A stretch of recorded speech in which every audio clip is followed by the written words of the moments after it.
Intense fight revealed between Lewis Hamilton and Fernando Alonso after the Miami Grand Prix. If this is your first time hearing about it, then you're in the right place. This video is for you. Subscribe just to stay tuned for the Formula One news no one else explains to you. What unfolded between Lewis Hamilton and Fernando Alonso after the Miami Grand Prix was not merely a racing disagreement or an emotional exchange.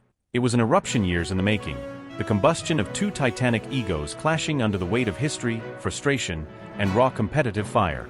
For over a decade, their simmering tension had flickered beneath the surface, occasionally spiking into the spotlight but never quite exploding. Miami changed all that. And what had been a Cold War finally turned hot. It started in the most brutal blink-and-you-miss-it moment, a razor-thin gap at Turn 1, the very first corner of the very first lap. With the entire grid surging forward like a tsunami of horsepower, Hamilton lunged into a daring line on the inside, his instincts sharpened by experience and adrenaline. Alonso, marginally ahead and setting up for a wide defensive sweep, was milliseconds away from moving into that same sliver of tarmac. Neither yielded. The result? A near clash so blisteringly close that only Alonso's lightning-fast steering correction prevented carbon fiber from exploding into the air. The collision didn't happen, but the consequences did. On the Aston Martin team radio, Alonso's fury detonated immediately. Is he insane? He's trying to crash us out. Does he even know what he's doing? His voice was pure acid. Mechanics back at the garage froze. One source claimed a junior engineer dropped their headset in shock. Back on track, Alonso's racing became more erratic, more emotional, and every corner that followed was driven with rage simmering just beneath the surface. Hamilton's response was more calculated, but no less cutting. He saw me coming. He turned in anyway. Classic Fernando. Always looking for a headline. Subscribe just to stay tuned for the Formula One news no one else explains to you. From that moment onward, the tension between the two was palpable.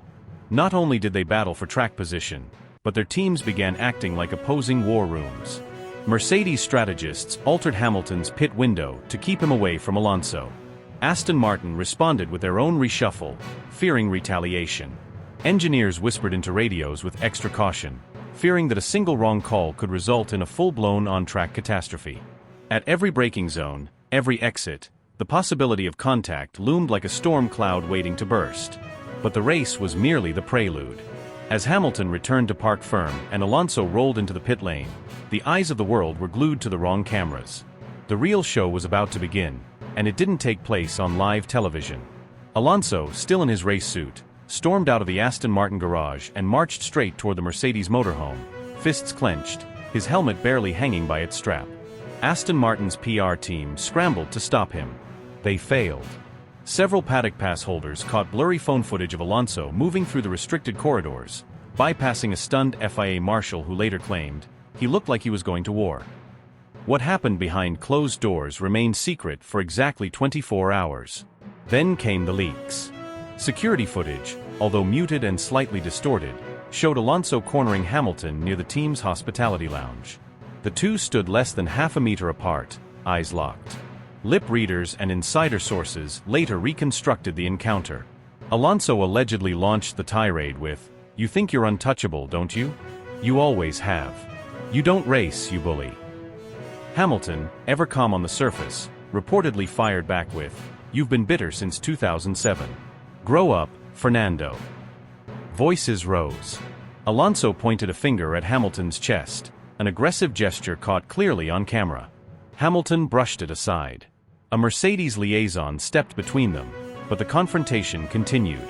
Sources say Alonso accused Hamilton of intentionally endangering other drivers and playing victim when things don't go his way. Hamilton's reply was sharper, "You're just mad because your time's up, and I'm still here."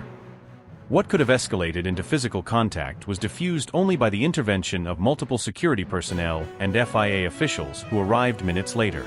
The incident was so volatile that both drivers were separated into opposite rooms, and senior team staff were summoned to debriefs that extended long into the evening. Neither driver attended the press conference. Both were fined privately for skipping media obligations. And neither team issued a formal explanation, choosing instead to say they were focusing on the upcoming European leg. But the paddock knew the truth. And so did the fans. Within hours, Hashtag Hamilton versus Alonso was trending globally. Fans took sides. Memes flooded Twitter. Former drivers weighed in, with Mark Webber noting, "This wasn't racing beef. This was personal history detonating." Even F1 management grew concerned. Liberty Media reportedly held an emergency internal meeting to discuss whether the incident needed to be formally addressed on the next drive to survive season or suppressed to avoid negative publicity. Meanwhile, the ripple effects hit both camps hard. Alonso cancelled a sponsorship appearance in Madrid. Hamilton postponed an IWC shoot in Milan. Aston Martin increased personal security around Alonso's hotel. Mercedes conducted an internal meeting to remind personnel about non-disclosure obligations regarding team affairs. Tension seeped into every layer of both operations.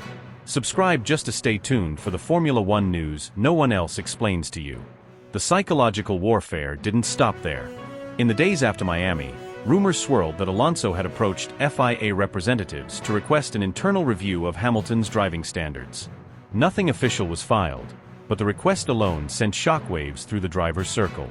Hamilton responded not with public words, but through action. He booked an exclusive test session at a private track in southern France and reportedly set lap times that had Mercedes engineers calling them career best.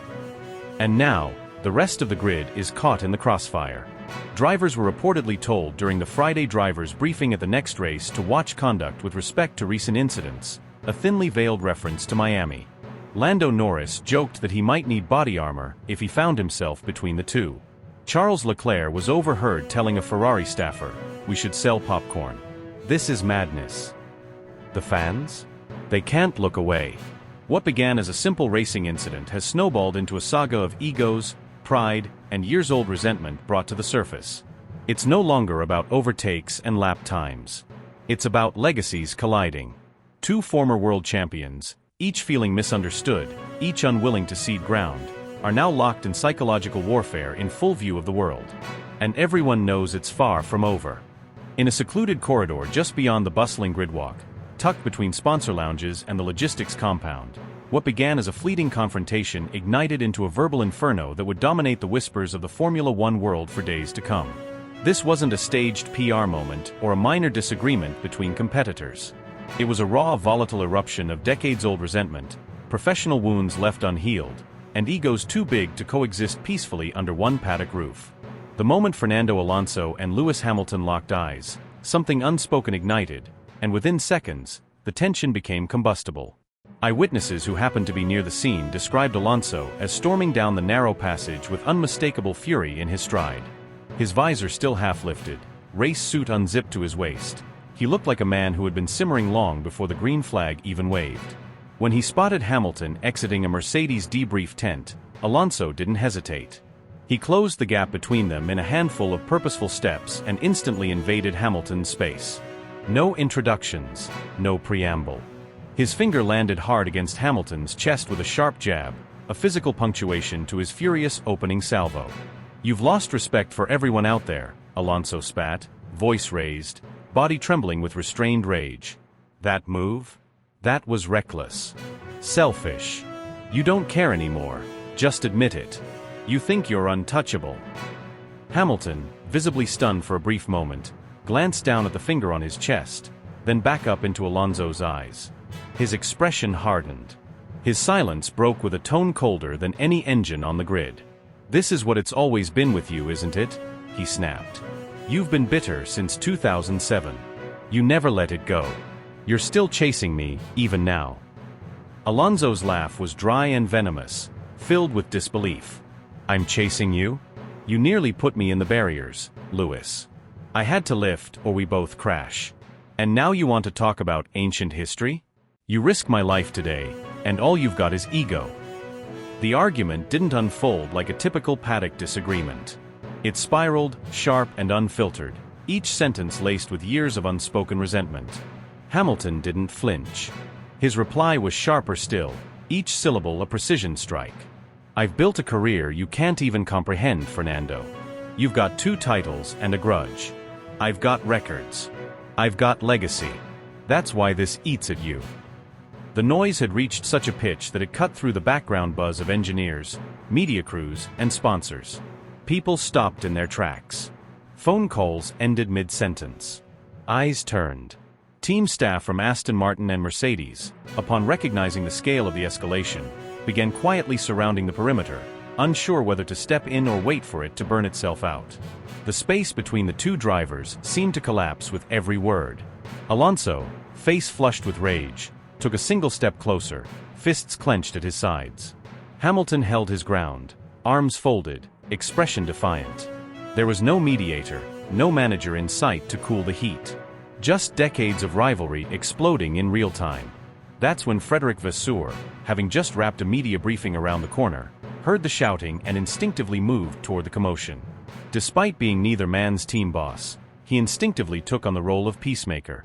He stepped directly between the two, his hands raised, voice calm but commanding. "Gentlemen, this isn't the time. This isn't the place," Vasseur said, glancing from one driver to the other. "You both know better than this. Walk away before this turns into something worse." But the moment was too far gone. Alonso didn't even look at Vasseur when he responded, eyes still locked on Hamilton. "He's out of control," Alonso barked. "If I drove like that, they'd call it reckless. But because it's him, it's legendary. You didn't see what happened. If you had, you'd be just as furious." Hamilton, his voice rising, jabbed a finger of his own into the air. "You're not a victim, Fernando. You're just desperate for relevance." Just then, Mercedes' head of security appeared with a purposeful stride, followed closely by Toto Wolff, whose expression was unreadable but intense. He didn't shout. He didn't scold. He walked straight to Hamilton, gripped his forearm firmly, and leaned in close. "Lewis, not here. You're bigger than this. You walk now," Wolff said in a low voice, almost a plea. Hamilton jerked his arm free, not with anger but with fire still burning behind his eyes. "No. He needs to be called out. No more silence. He crossed the line and thinks he can get away with it." Wolff didn't reply. He simply stared at Hamilton for a long loaded moment, until Hamilton finally exhaled sharply and took a step back. Alonso, still fuming, was approached by an Aston Martin coordinator who whispered something into his ear. He gave Hamilton one last venomous glance before storming away, muttering in Spanish under his breath. As the crowd slowly dispersed, the air was thick with adrenaline and the smell of burnt tension. Mechanics shook their heads. Journalists checked if any boom mics nearby had accidentally caught audio. A member of FOM's media team quickly radioed upstairs. "You'll want to check footage near Sector 9 support trailer. Something just blew up." That night, the F1 paddock was alive with rumor and replay. People whispered the quotes, embellished the gestures, speculated on what wasn't seen. Was it just the heat of competition? Was it a buried rivalry reigniting under stress? Or was it something deeper, a clash of identities, philosophies, and legacies on the verge of boiling over? And quietly, behind team doors, meetings began. Mercedes' top brass met in private to assess potential fallout. Aston Martin initiated internal discussions about Alonso's conduct.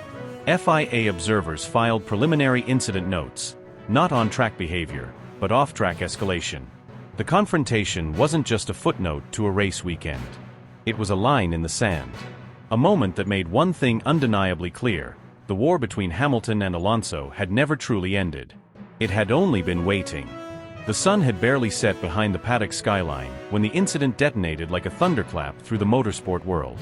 What initially looked like a heated but typical post-race debrief spiraled into one of the most explosive confrontations in recent Formula One memory. In the minutes following the race, chaos unfolded not on the track, but just outside the garages where Fernando Alonso and Lewis Hamilton, two titans of the sport, hardened by history and rivalry, launched into a bitter, expletive-laced argument that stunned everyone within earshot. Security personnel were the first to respond, moving quickly to establish a soft boundary between the encroaching media horde and the boiling tension at the heart of the paddock. Aston Martin and Mercedes press officers attempted, in near panic, to keep reporters at bay, urging them to lower cameras and respect a moment they clearly had no control over. It was futile. The argument had already reached a pitch so vicious, so unfiltered, that it immediately became the focal point of the post-race fallout. Alonso's tone was scathing. He stepped forward, eyes locked on Hamilton, and hissed the words with a venom born not of a single moment, but of years of accumulated resentment. "You play the role of the gentleman on camera, And then drive like a lunatic when no one's watching, he snapped, loud enough to echo off the team trucks. Hamilton, unflinching, fired back instantly, his expression cold and searing. At least I don't spend every race crying about my car or throwing everyone under the bus. You've poisoned every team you've ever been in. The verbal slugfest escalated. What followed wasn't just a disagreement. It was a public airing of deeply personal grievances, a clashing of two towering egos with decades of shared animosity and clashing philosophies. Voices rose. Accusations flew. Each driver refused to back down, and as the confrontation reached its peak, it was clear that whatever thread of mutual respect once bound them had now been violently severed. The shouting continued for nearly 8 minutes. That amount of time, in the high-stakes world of F1, is an eternity. Enough for nearly every major outlet's reporter to arrive, enough for fans monitoring team radios and live streams to start piecing together what was unfolding, and more than enough time for the situation to ignite social media into a frenzy. Fortunately, or unfortunately, depending on whom you ask, no live broadcast footage captured the encounter in its entirety. But eyewitness accounts, combined with partial audio recordings and security feeds now in private circulation, painted a picture of a meltdown unprecedented in the modern era of the sport. Eventually, team officials physically intervened, gently pulling both men away from the scene and leading them into their respective motorhomes. The atmosphere inside the paddock was radioactive. No one wanted to speak on record. Even usually confident drivers and outspoken engineers walked more quietly than usual. A McLaren staffer later whispered that you could feel the air change. It wasn't just a spat, it was war. Hamilton's post-race behavior made headlines almost immediately. He flatly refused to attend the compulsory drivers' meeting, citing emotional provocation and an inability to guarantee a productive environment. Mercedes backed him completely, releasing a brief but pointed statement referencing a confrontation that exceeded professional boundaries and compromised psychological well-being. Alonso, meanwhile, took the formal route. He lodged an internal complaint with the FIA, not about the specific on-track clash, but about what he described as a dangerous and escalating trend of Hamilton's aggressive conduct, especially in opening laps. The complaint, according to multiple sources who reviewed the language, was damning. Alonso outlined a pattern of behavior he claimed stretched back several seasons, naming the 2021 incident at Silverstone with Verstappen, a 2022 move on Ocon in Hungary, and a 2023 collision with Gasly as examples of what he called recklessness camouflaged as experience. He accused Hamilton of weaponizing his reputation to escape consequences and influencing steward decisions through his status. The file, complete with annotated data, incident replays, and his personal reflections, was considered so comprehensive that one senior FIA member reportedly remarked, "This isn't a complaint. It's a dossier." The FIA was forced to act, though not publicly.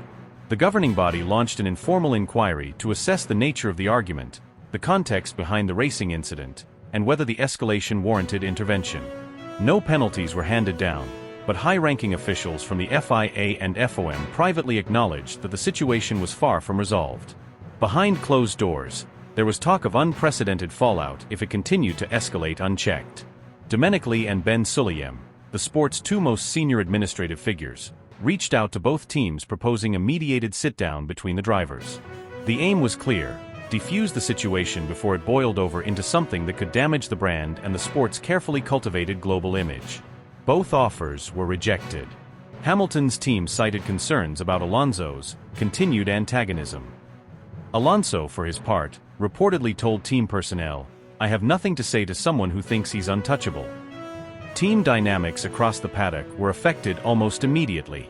Race engineers, strategy directors, and even mechanics began recalibrating future simulations with one goal in mind: avoid wheel-to-wheel racing between Alonso and Hamilton at all costs. Radio messages were revised. Contingency strategies were drawn up. Red flags were quietly raised during pre-race planning sessions that any proximity between cars 14 and 44 needs immediate oversight. Even Sky Sports producers reportedly adjusted their broadcast plans for the next Grand Prix to have cameras trained on both drivers' garages throughout the weekend. Among fans and analysts, opinion was fiercely divided. Some praised Hamilton for standing his ground and defending his honor in the face of Alonso's provocations. Others saw Alonso's complaint as a necessary call-out of a dangerous trend. Pundits dragged up old wounds from their bitter 2007 McLaren stint, dissected the psychological power dynamics at play, and debated whether this was the beginning of an all-out civil war between two of the sport's most legendary veterans. Inside the garages, the rift spread like wildfire. Hamilton's debrief the following Monday was curt, clinical, and notably devoid of any mention of Alonso or racecraft. His engineers kept the discussion focused on tire degradation, cooling systems, and aerodynamic stability.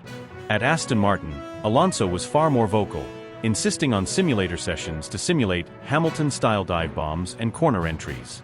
At one point, he reportedly asked his race engineer to prepare a presentation to FIA officials outlining driver-to-driver spatial behavior at high-speed braking zones.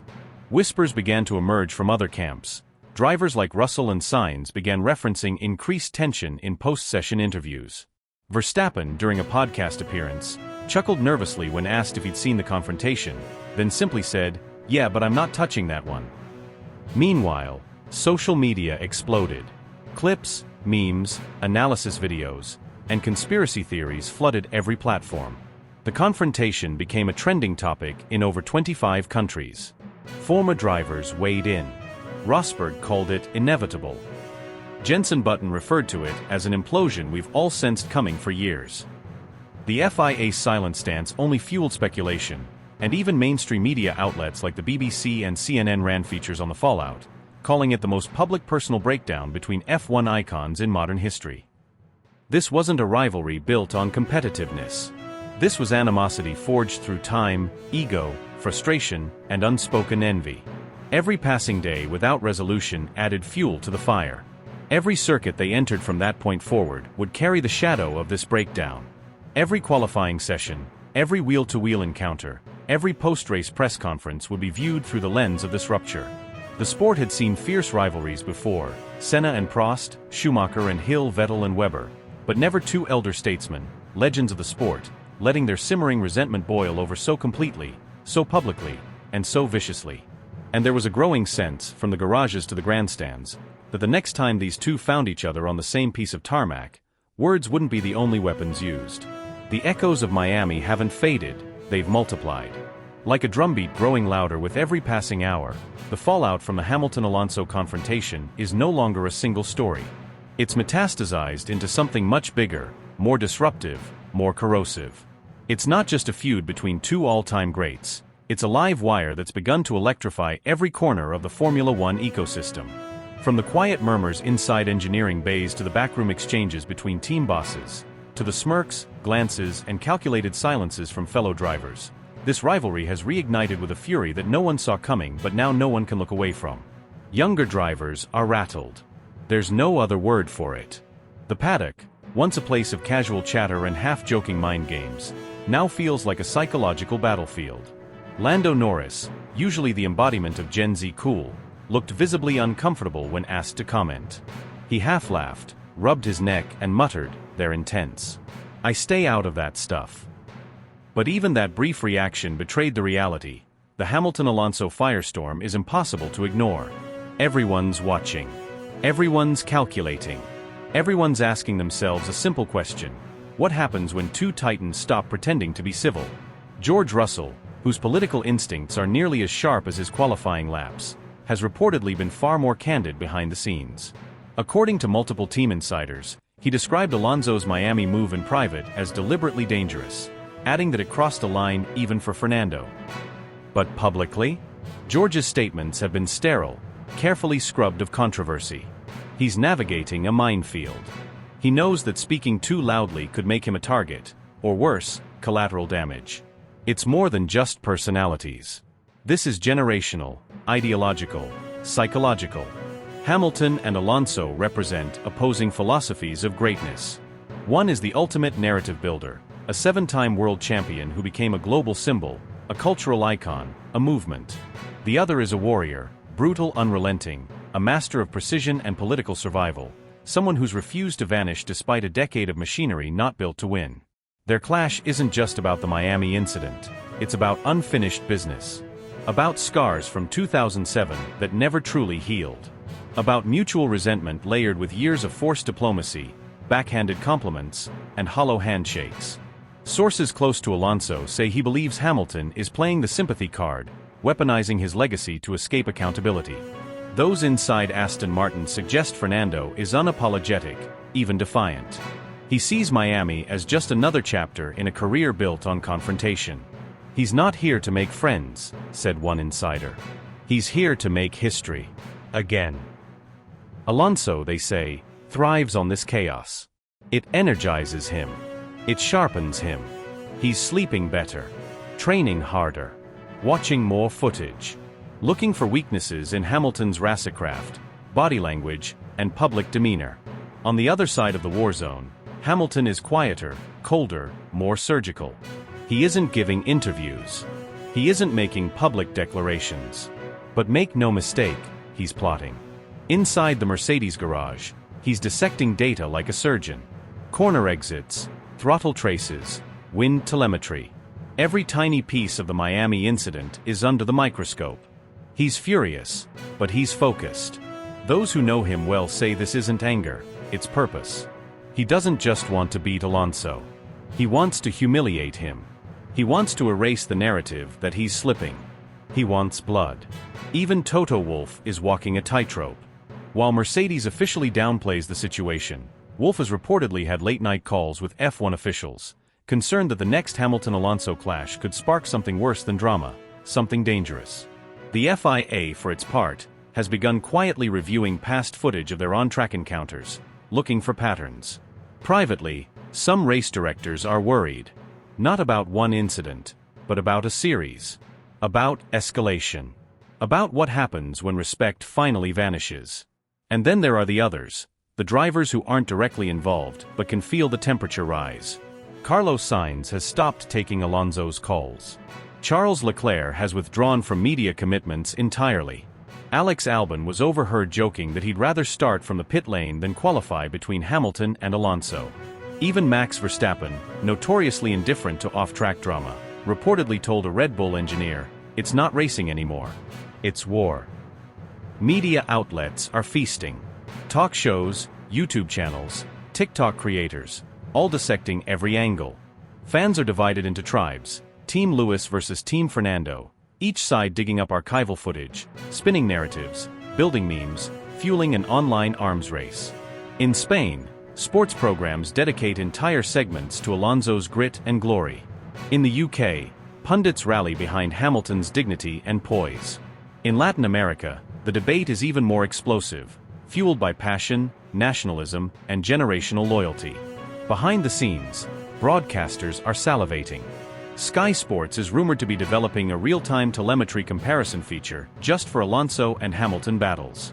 Drive to Survive producers have already rearranged their episode order for the next season, betting that this saga will define the arc of 2025.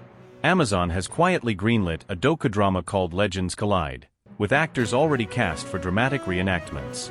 The commercial engine of F1 sees opportunity, and it's capitalizing fast.